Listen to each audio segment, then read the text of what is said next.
Hey, Azrae, how are you doing today? Can you hear me? Oh, good. Um, just wanted to see what the recovery was like from Sunday to today and how you all are feeling heading into this game.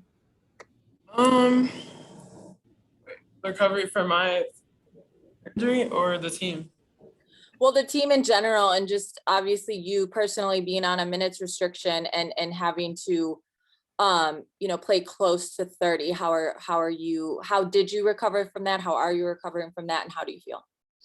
Um, I'm not gonna lie, I'm pretty sore, but just doing treatment whenever I can, staying off of my foot as much as I can. Um, and the team, we're doing fine. Obviously, right now we're losing games, so you can imagine the morale's a little low, but we're just doing everything we can to keep our heads up. Like it's not the end of the world, and like we're gonna be fine. It's very, very early in the season, and like we're gonna get through this, and it's gonna make us a better team in the end. So I think spirits are pretty good today, though. Like we're on to the next. Like that's all you can do in this league is just move on to the next. You can't let what happened in the past affect the next 4 or 5 games. Like you just have to move on. So we got a pretty good game plan for Phoenix, and we're gonna come out and execute that and get the win. All right, thank you. I appreciate you. Next question from Nove Wilkes of Beyond Women's Sports. Nove, please go ahead. How you doing, Desiree? Good. How are you? The day you guys face Brittany Griner, which will be a kind of a tough matchup. Can you go in depth a little bit of how you guys are going to try to stop her touches in the paint? Yeah, BG is such a good player. Obviously, she draws a lot of attention on the offensive end, so we're just gonna try to make her uncomfortable. And that's pretty much standard for every player. Like if we get beat with her doing something she's not used to doing, like what can you do? Great players make great plays, so we're just gonna try our hardest to take away her tendencies and what she's really good at, and roll with that. And I know turnovers have been a problem for the past couple games. Is that something that you guys worked on today, limiting the turnovers against Phoenix? Not necessarily. I think we just I think it's just focusing. So it's kind of hard to work on that. Like you just, especially since we can't practice right now, we don't have enough people, whatever. I don't know, but we have to just focus in more. Like we're low on numbers. People are playing a lot of minutes, but we have to find a way to dig deep and push through. Like that's just some of the turnovers we make are just unacceptable. Like they're throwing the ball out of bounds, just empty possessions, and those are the turnovers we can't have. You're not gonna play a full game without any turnovers. Like that's just not realistic. But for the ones that we can control, like that's what we're really focusing on, is cutting down on those. Thank you, Ezra. Thanks. Any other questions for Ezra Stevens? All right, thank you, Z. Actually, sorry, got one more from Annie. Sorry, Azrae, just one more. I wanted your perspective on conversations that are being had now after Naomi Osaka opened up about her personal experience with the media and opting not to make herself available to the media. Do you feel like in the WNBA y'all are given or presented opportunities to respect your mental health in that manner, and what's your perspective on that choice moving forward? I think what she did was awesome. Like if she felt like she needed to do that for her mental health, she can do it. And I think that's for any player.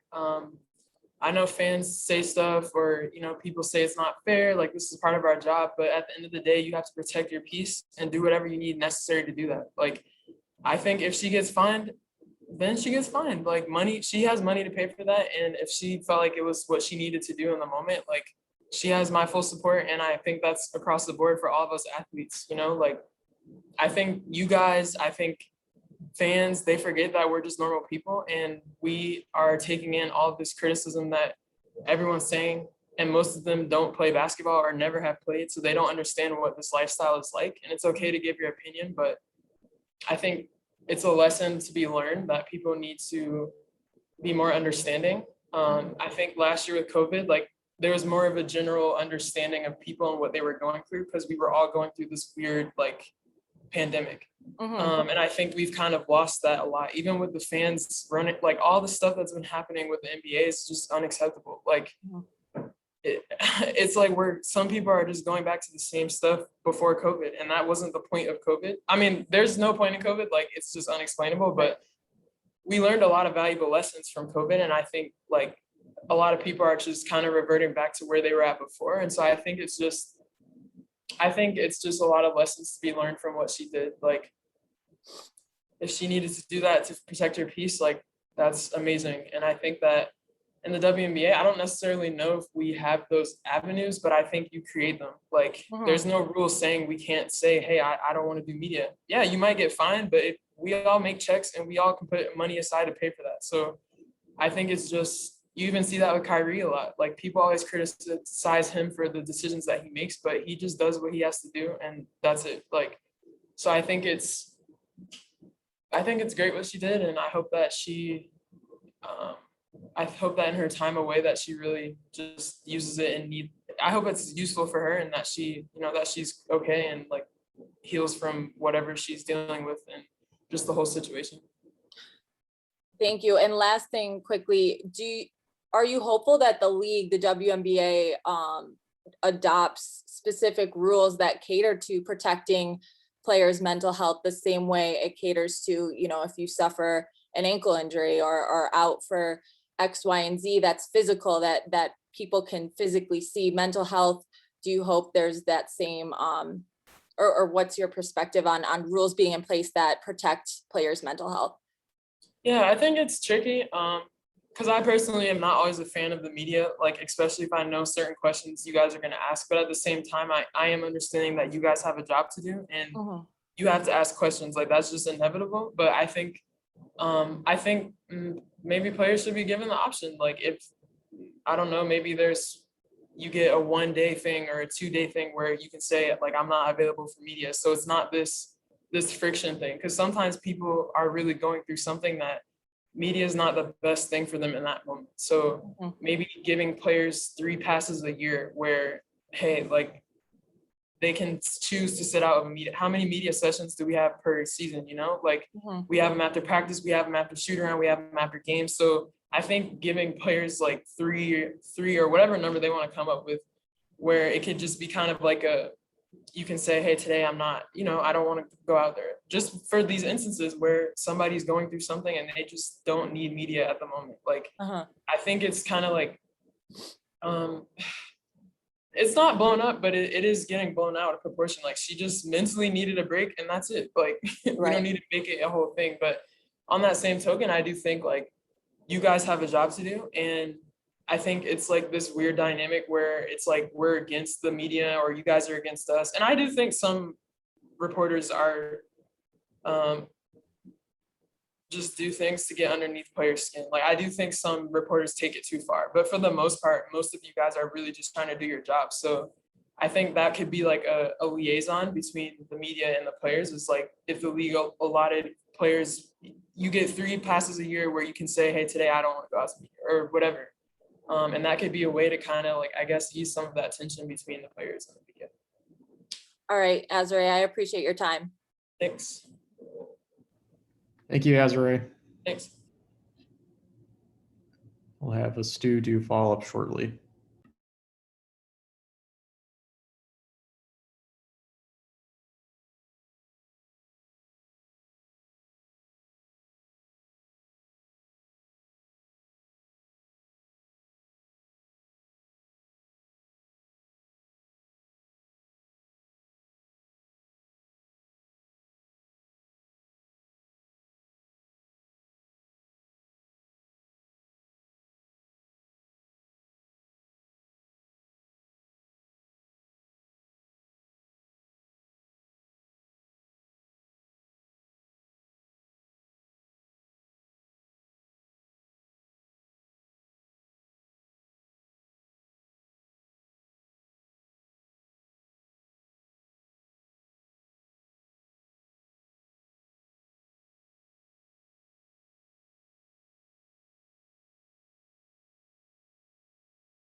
Hey, Stu, thank you for joining us. We'll begin with Annie Kospel, the Chicago Sun-Times. Annie, please go ahead. Hey, Stu, how are you doing today? Oh, I think you're muted.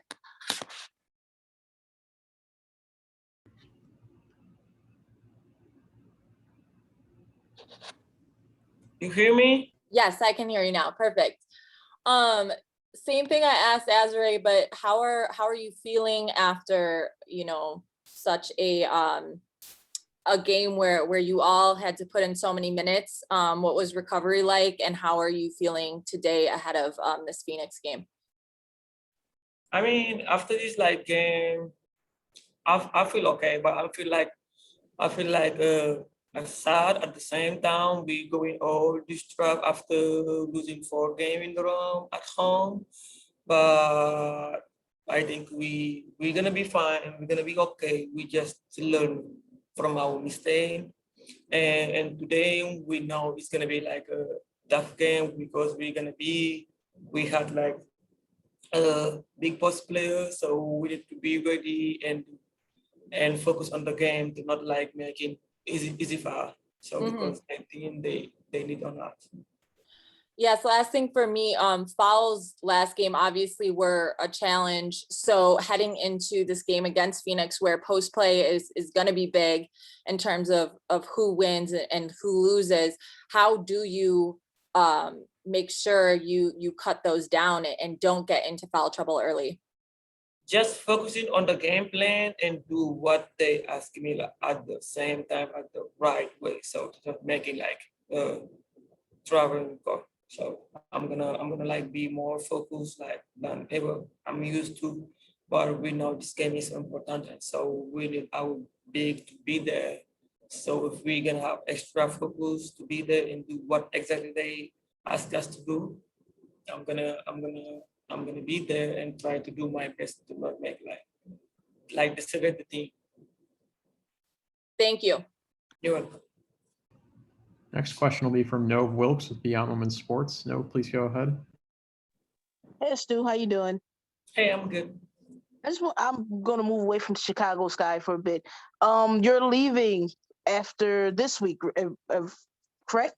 You're Yeah, leaving right. Spain, right? I just want to ask you, how are you feeling about that? Are you excited about joining the Spain national team? Are you guys trying to qualify or? Oh yes, I'm excited. Like every year we are playing the European Championship. We already qualified from the Olympics, so we just play the European Championship, and after we're gonna have another training camp to going through the Olympics. So I'm so super excited to be there because it's been a while. During the pandemic, we didn't have like much time to be with the team, so I'm happy to join them. Thank you, Stu. You're welcome. We'll go back to Annie Kospel. Sorry, one other question about playing with the national team. Once you join the national team, are you gone until the Olympics, or will you return to the Sky at some point in June? No, I'm gonna return. I'm gonna return after the European Championship. I'm gonna return and I'm gonna be with the team. And after I'm gonna go back because they give us a little bit break. I don't know exactly how many days. So I'm gonna be back with the team. Got it. And then just to clarify, are you leaving after tonight's game or at the end of the week? No, at the end of the week. Okay, so after the Sparks? Yeah. After the SPAC. Correct. Okay, great. Thank you so much. You're welcome. All right, Stu, we're all set. Thank you. Okay, you're welcome. Thank you, everyone. We'll see you tonight for pregame.